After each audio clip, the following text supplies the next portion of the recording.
मैं हमेशा सबकी मदद करता हूँ, या ये कहूँ कि लोग हमेशा मेरा फायदा उठाते हैं। पहली बात तो आप अहंकार के बैठे हो कि मैं सबकी मदद करता हूँ। तुम में है क्या जो तुम मदद कर सकते हो? क्या है तुम में मदद कर सकते हो?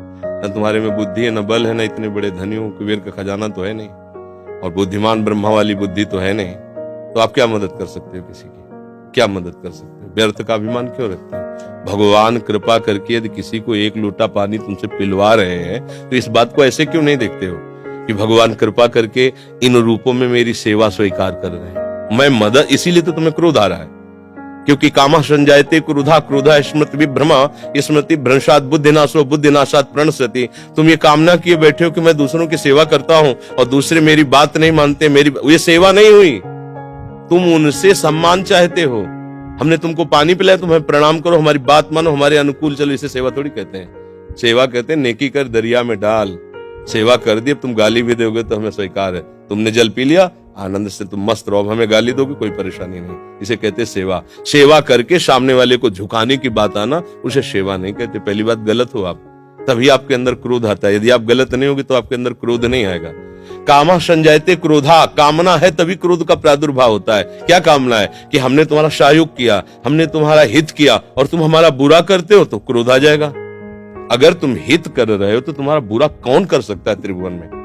किसी की ताकत नहीं। हमारा कर्म ही बुरा हमारे सामने आता है। जैसे हम अभी वर्तमान में वो पाप नहीं किए जिसमें हमारे ऊपर ब्लेम लगाया गया है। इस समय तुम बिल्कुल निर्दोष हो, लेकिन वो दोष जो तुमने गुप्त रूप से किया तुम्हें बख्शेगा नहीं। तुम लाख जगह रो, लाख जगह तुम प्रार्थना करो, वो तुम्हें दंड दे के रहेगा। कर्म बड़ा बलवान होता है। तो पहली बात तो ये छोड़ो कि आप किसी का हित करते हो। बात ये सोचो कि भगवान कृपा करके हमसे हित करा रहे हैं, और किसका? वही इन रूपों में आ रहे हैं। आप उनको मनुष्य समझकर, अपने को बड़ा समझकर, फिर दोष हो जाएगा। शास्त्र की बात मानो।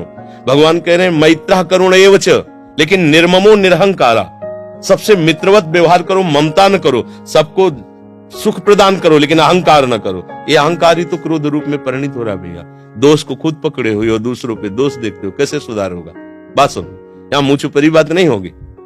तस्मात् शास्त्रम प्रमाणम ते कार्याकार्यो व्यवस्थितो। सही बात सुनने के लिए भी छाती में बल चाहिए। बोलने की तो बात जाने दो, सही बात सुनने के लिए हमारे अंदर बल चाहिए। अगर तुम इस बात को सुन ले, समझ गए, तो तुम गृहस्थ में रहते हुए भी महाशक्तिशाली बन सकते हो। पर आज हम क्या है कि शक्ति खुद अपनी खो रहे हैं, इसीलिए क्रोधित हो रहे हैं। कमजोर क्रोधित होता है, बलवान क्षमावान होता है। बलवान क्रोधित नहीं होता है, कमजोर को क्रोध आता है, कामना युक्त को क्रोध आता है। हम दूसरे का हित कर रहे हैं, ये अहंकार है।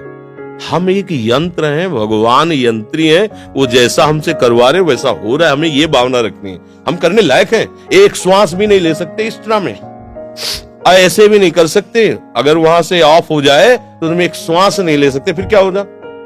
एक कदम नहीं चल सकते, फिर क्या होगा? तो बात समझिए, आपसे जो करवाया जा रहा है वो प्रभु श्री हरि कर रहे हैं। इसी भाव से जब हम चलेंगे तो हमारे कभी गुस्सा नहीं आएगा, कभी गुस्सा नहीं आएगा। आप समझ पा रहे हैं?